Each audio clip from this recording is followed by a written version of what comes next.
आइए अंत में अरस्तु के स्त्री संबंधी विचार देखें। इस संबंध में दुर्भाग्यवश उसके विचार अफलातून के विचारों जितने उच्च नहीं थे। अरस्तु का झुकाव कुछ ऐसा मानने की ओर था कि स्त्रियां किसी अर्थ में अपूर्ण होती हैं। उसके लिए स्त्री एक अधूरा पुरुष थी। संतानोत्पादन में स्त्री अकर्मण्य और अभ्यर्थी होती है, जबकि पुरुष कर्मण्य और उत्पादकीय होता है। बच्चा उत्तराधिकार में केवल पुरुष लक्षण ही प्राप्त करता है, ऐसा अरस्तु का दावा था। उसका मानना था कि पुरुष के शुक्राणु में बच्चे के पूरे लक्षण होते हैं। स्त्री धरती होती है जो बीज प्राप्त करती है और उसे पैदा करती है, जबकि पुरुष बोने वाला है, या अरस्तु की भाषा में पुरुष रूपाकार प्रदान करता है और स्त्री सार तत्व का योगदान करती है। यह सिर्फ आश्चर्यजनक ही नहीं बल्कि अफसोसनाक भी है कि एक इतना बुद्धिमान आदमी उभय लिंगों के संबंधों के विषय में इतना गलत हो सकता था। किंतु इससे दो चीज़ें स्पष्ट होती हैं। पहली तो यह कि संभवतया अरस्तु को स्त्रियों और बच्चों के जीवन के विषय में समुचित अनुभव नहीं प्राप्त हो सका होगा, और दूसरे, जब दर्शन शास्त्र और विज्ञान के क्षेत्रों में पुरुषों का वर्चस्व चलने दिया जाता है तो चीज़ें कितनी गलत हो सकती हैं।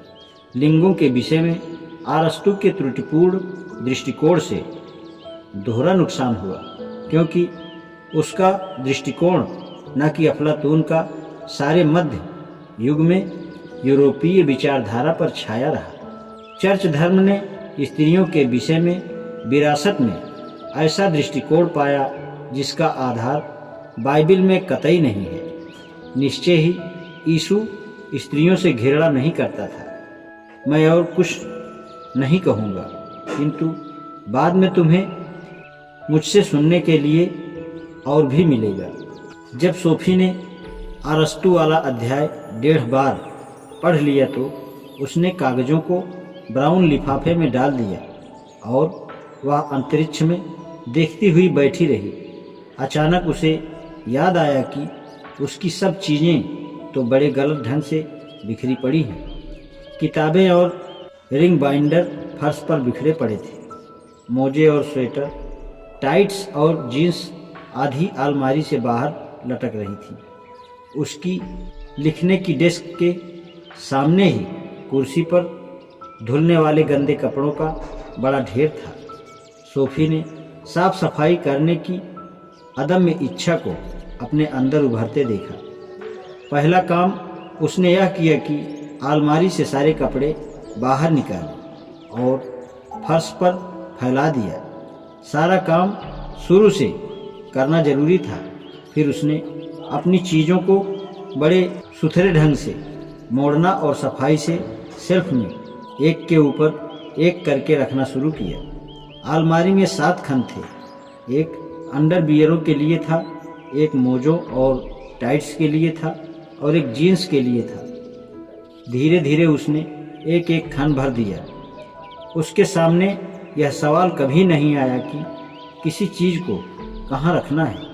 उसे सबसे नीचे वाले खंड में एक प्लास्टिक बैग मिल गया और सारे गंदे कपड़े उसने उसमें भर दिए। एक चीज़ ने उसे परेशान किया, घुटनों तक आने वाले लंबे सफ़ेद मोजे को कहाँ रखें। समस्या यह थी कि यह जोड़ी नहीं थी, क्योंकि एक पाँव की स्टॉकिंग गायब थी। इससे भी ज़्यादा यह कि यह सोफी की नहीं थी। उसने इसका ध्यान से निरीक्षण किया। इसकी स्वामिनी को पहचान पाने का कोई संकेत नहीं मिल रहा था, किंतु सोफी के मन में पक्का शक था कि इसकी स्वामिनी कौन है। उसने इसे अलमारी के ऊपर लेगो, वीडियो कैसेट और लाल रेशमी स्कार्फ में जा मिलने के लिए फेंक दिया। अब सोफी ने अपना ध्यान फर्श की ओर मोड़ दिया। उसने किताबें, रिंग बाइंडर्स, मैगजीनें और पोस्टर बिल्कुल वैसे ही छांटे जैसे दर्शन शास्त्र के अध्यापक ने अरस्तु वाले अध्याय में वर्णन किया था। जब उसने यह सब कर दिया तो फिर अपना बिस्तर ठीक किया और फिर लिखने वाले डेस्क को ठीक करने जुट गई। आज इतना ही, शेष कल। धन्यवाद।